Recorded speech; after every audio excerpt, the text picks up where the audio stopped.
Well, it has been a hot minute since the last Daedric video, so let's continue the trend as today we will see if you can beat Skyrim with the Ebony Mail. What exactly is the Ebony Mail? It is a special armor that has a very high defense rating for being relatively lightweight. It muffles the user's movements, perfect for sneak builds, and the most important thing for the run is that it has an aura. When an enemy is close, it poisons them for 5 damage per second. So that is an unorthodox weapon, and I love the weird and wild. So as for the rules for the run, I am not allowed to use any weapons whatsoever. I do use shields for blocking, otherwise all my damage has to come from my armor. As for obtaining the armor, I ran it by the YouTube community poll, and you all were cool with me starting with a set of armor, as long as I do the quest first things first. Oh boy, that's going to be a carnival. As for the other rules for the run, I am not allowing any companions except for one exception, but that's pretty obvious when we get to it. And also no major glitches for the run. Since I will be standing around for most of the run, nothing really else to go over, so let's get started. Well, when creating my character, I decided to put a little bit of effort into things, by creating a shonen protagonist, and halfway through, it became an attempt at Giga Chad.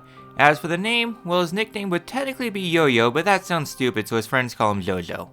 As you can tell, this run's gonna be a little bizarre. Well, for the introduction, I wasn't in the mood for watching the town burn, so I just booked it inside. I went with Hadvar this time so that way I can speed up the intro. Also, a soldier hit me so hard I opened a cabinet in midair. Once I leave the tutorial, I let my character awaken his stand, Ebony Mail, and attempt to start the Daedric quest. However, the Daedric quest is rather infamous for not wanting to work half the time, and when I typed in the console command, nada. Well, I would try a few things, but I wanted to get my prep work done before fighting level 30 enemies at level 1. As for my stand, Ebony Mail, it poisons the air around the user with a venomous gas that chokes the life force out of those who breathe it in.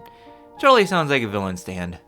I do my usual opener, grab the warrior stone so I can level up my heavy armor a little bit faster, and let the wolves come after me. Yeah, it does distort my face a little bit. As for the damage, wolves can be taken about 1 or 2 swings, so 4 seconds is a bit long. And this is my DPS for the entire run. Well, I traveled to my usual chest and get some enchanted gear, and while I was in Dawnstar, it seems the residents were having trouble with some Dream Theater. Maybe some other time I'll do that quest. At least the fire resistant boots will help out a lot in the upcoming fight, and once I am happy, I attempt to go to Boethia's shrine. Yes, so the quest was not wanting to start for me. Like, at all. I tried starting the quest. Nope, forced my character up to level 30. Nope, I even added the book that you can start the quest with into my inventory, and still nothing. I even restarted the run to see if me adding the Ebony Mail was the issue, but nope. And I was about to give up. In fact, I nearly did, and I tried recording a couple other runs, hated how they would have gone, and yeah. But I looked online and it seems a lot of people were having issues, and the solution was to naturally level up to level 30, wait 3 days in an indoor cell, so I did that. I just power leveled Illusion over and over. I mean, Illusion is the most useless skill, don't at me. It was either this or power level Pickpocket and Alchemy through super glitches, but that will be saved for its own run. Anyways, I returned to the shrine, and by Azura it works, and the cultists were all there. I conversed with the leader, and to proceed with the quest I had to sacrifice a follower to gain Boethia's favor. I spent a long time pondering which companion of the numerous ones I could lose forever to this quest, and the plus and minuses, I choose Ven. It was an easy choice. I'll lure him up to the pedestal and let him use it. I also set my level back to level 1 so that way I can have a fresh start, so to speak. Now comes the difficult part. I can't attack Sven because he isn't hostile, not a valid target, and I don't want to punch him to one shot, so I was in a bit of a sticky situation. But this is me we're talking about. I always find the most stupid and convoluted ways to make things work, and I have a dumb idea. So if I can't attack Sven, I can instead make someone else attack Sven for me. I tapped someone on the shoulder. In reality I should have failed to pickpocket, but the idea didn't cross me until after the run, since I was just trying to see if this dumb idea would work in the first place. Yeah, everyone came up wanting a piece of me, and one actually eventually killed Sven for me letting me proceed with the quest, only to have them carve me some additional holes since I was stuck in dialogue. Second attempt I stay outside Sven's range and he dies again. So now I have an army of very strong and very angry cultists coming after me. I lured them down the mountain to see if a Frostgirl can take them out. They destroy the frost troll in like a few seconds. I tried luring them down to Windhelm, but I died before I get down. Third attempt, I have a 9000 IQ idea. Because this is Skyrim, every ground-based enemy can be cheesed by a slight change in elevation. So I use that to my advantage. I stay on a piece of elevation where I watch them get the frost roll, and I just sat there and let the group of 4 very slowly poison themselves. I mean, very slowly. Once that group was done, I returned up the mountain to get my next unlucky victims to my stand's games. After a while plucking away at that motley crew, all that was left was a mage. It was a war of attrition since he had a high magic pool, so I'd weave between his fireballs and expertly dodge them too until his magic pool drained enough so I can safely get in and out heal his fireballs. After a long 30 minutes total for this fight, I can claim victory and get an interesting dialogue. Normally Boethia calls you out and tells you to sacrifice a follower if you kill the cultist first. Well, with that all done, I can proceed to the final part of the quest. Before heading to the final part of the quest, I stopped by Whiterun to replenish my potions. The cultists really drained me my entire supply and I was honestly expecting another round of very difficult fights. Along the way, I casually find the Dark Brotherhood entrance. It's like I'm drawn to this place in a slaughter-filled rampage or something. Also heading on to the bandit camp, I was met by the undead. Nah, a mage that was trying to rob some zombies and they just wanted to play. As for the bandit camp, I am thankful the game level scaled back down to my actual level and the place was a bit of a cakewalk. Mayhaps I should have not reset my level, but at least this was good for my blood pressure. I just walked right into the hideout and I did my best to stealthily take them out. If by stealth they mean stand there menacingly and let them wail away at me until they died.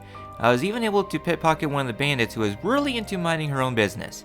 As for the bandit leader, you too, honestly, I was expecting a more difficult fight since he has basically the same thing as I do, but nah, he just has high defense and low HP, and went down super quick. I claim my prize again, and can get the main story back on track.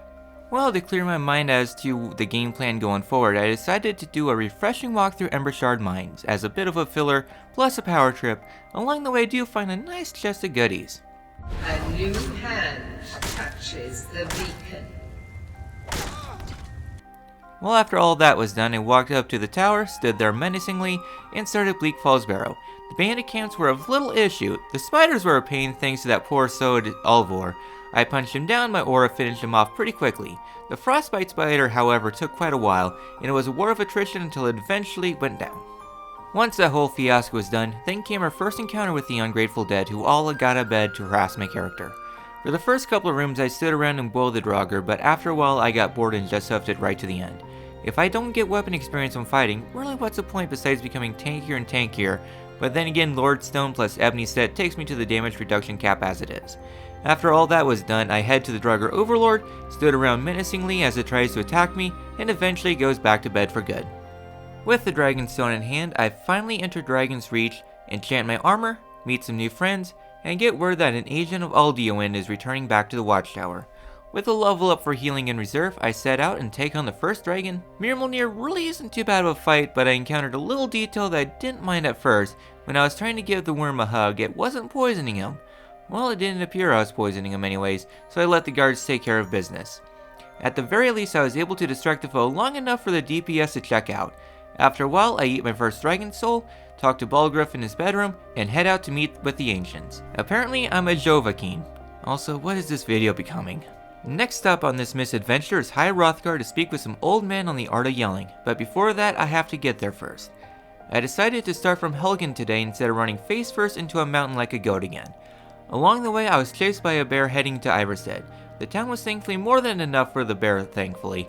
Climbing up the mountain things were relatively peaceful, well except for the encounter with the frost trolls.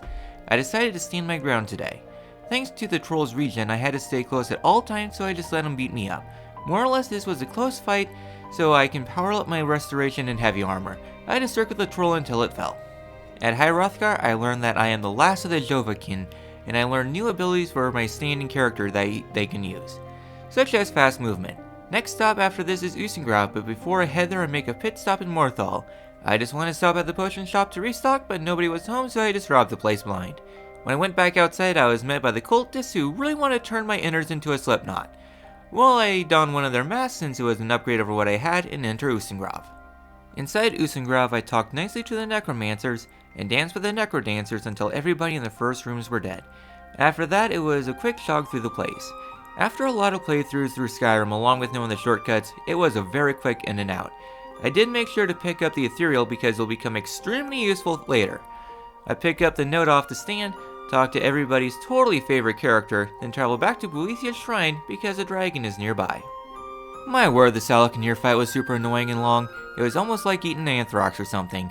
Well, since I didn't want to boop the dragon on the snoot to start the fight, I just watched the cutscene since I've never watched a full dialogue between Alduin and Salaknir before. So dragons are the worst thing to fight because of how the ebony mail works, along with the dragon hitboxes. The ebony mail can only poison if it is nearby the dragon's center to poison. That means the only way for me to damage the dragons is if it lands on top of me. This fight took 16 minutes, and the only way I was able to win in the first place was because Delphine finally came in to help. Alduin is going to be a pain in the arse. Speaking of arses, collect Thalmor. As for the embassy, I decided to fight everybody at once. To be exact, instead of being smart by taking every section out one at a time so that way I have time to heal or sneak through the place, instead I booked it right through the main section, the courtyard, the solar, and the Thalmor brought spat out his Hailstorm Atronach, which sucks because it drains magicka, but at least I had a shock resistance potion on. I make a break for it so I can get the key off the Melbourne group. Sadly, Melbourne died before I could get to him. I killed the correct guard, used the door, and eventually I was able to make a break for it. In the process, I used a lot of potions and lost a lot of brain cells in the process, but I was able to make it out in one piece.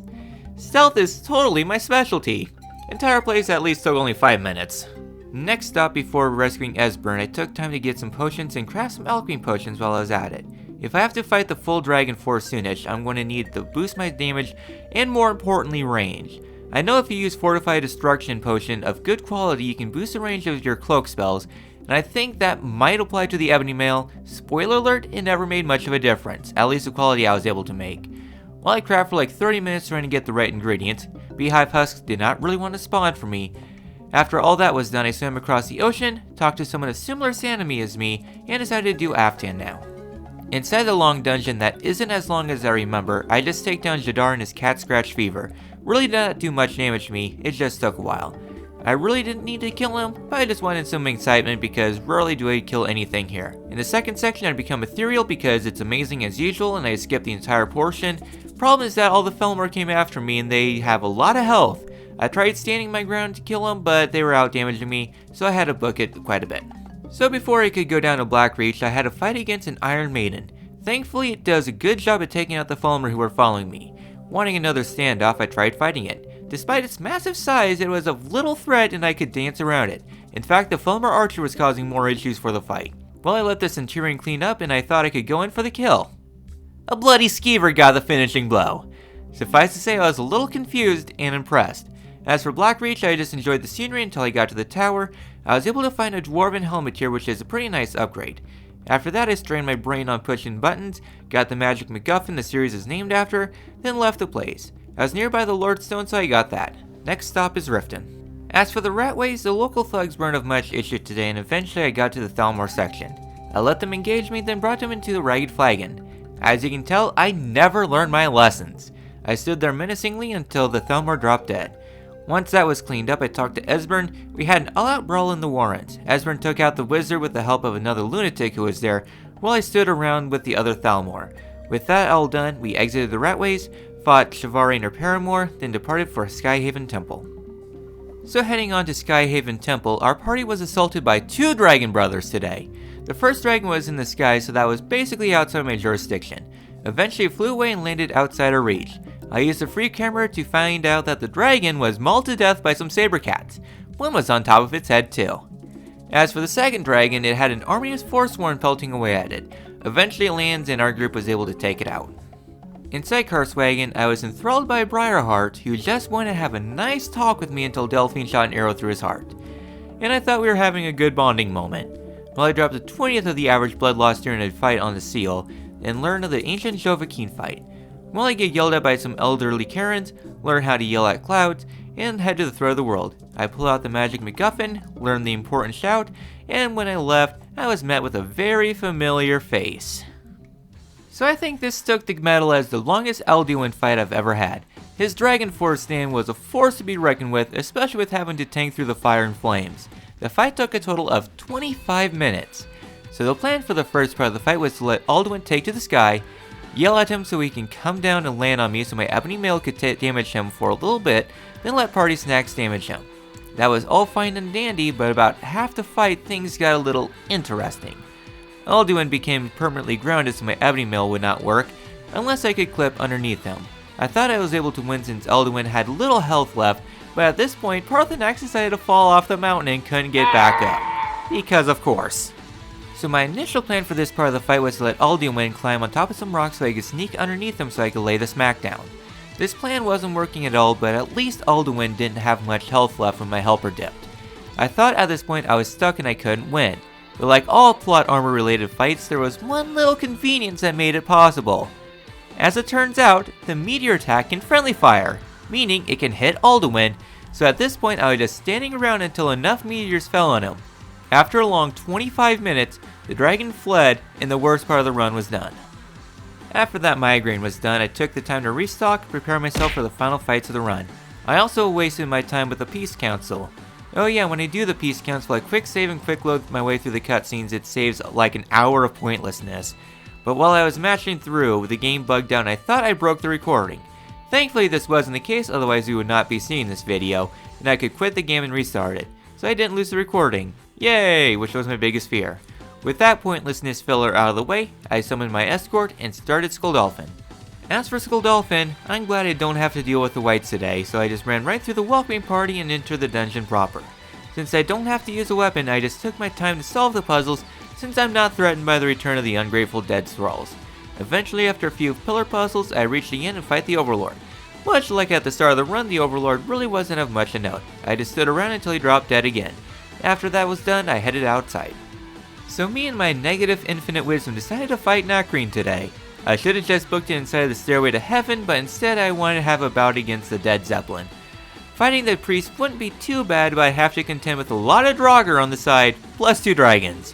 But the AI is bugged and I could hang out behind a pillar, hide, pop out when my ethereal was ready, and chip away at the foes.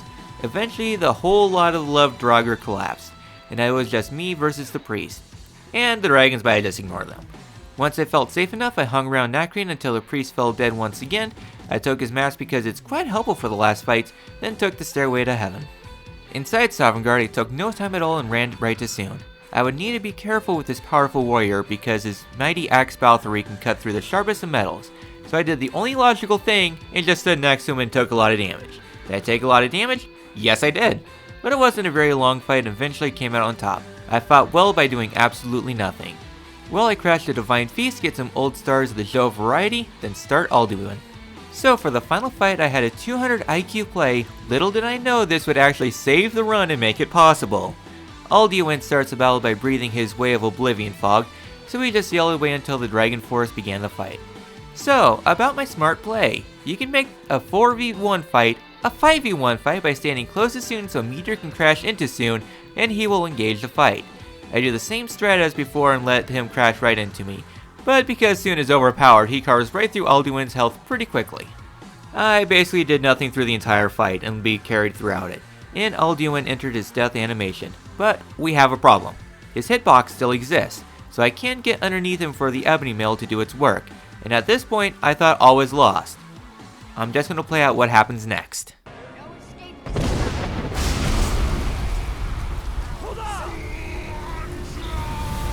I seriously cannot believe that f***ing worked. Yes, you can beat Skyrim with only the Ebony mail. I am legit dumbfounded all this managed to work. The dragons were the worst part of the run bar none. Their hitboxes made the mail's effect not work, so those fights would end up being long slogs until something can do damage to them, be it Delphine, guards, or the boss's own attacks. Overall the run had its high points, but the mail's low DPS made it a slog to play. Just starting the quest alone was its own headache, and those enemies hit super hard. Did the end of the run to make it possible come down to stupid luck? Yes! But overall, it was the run of all time.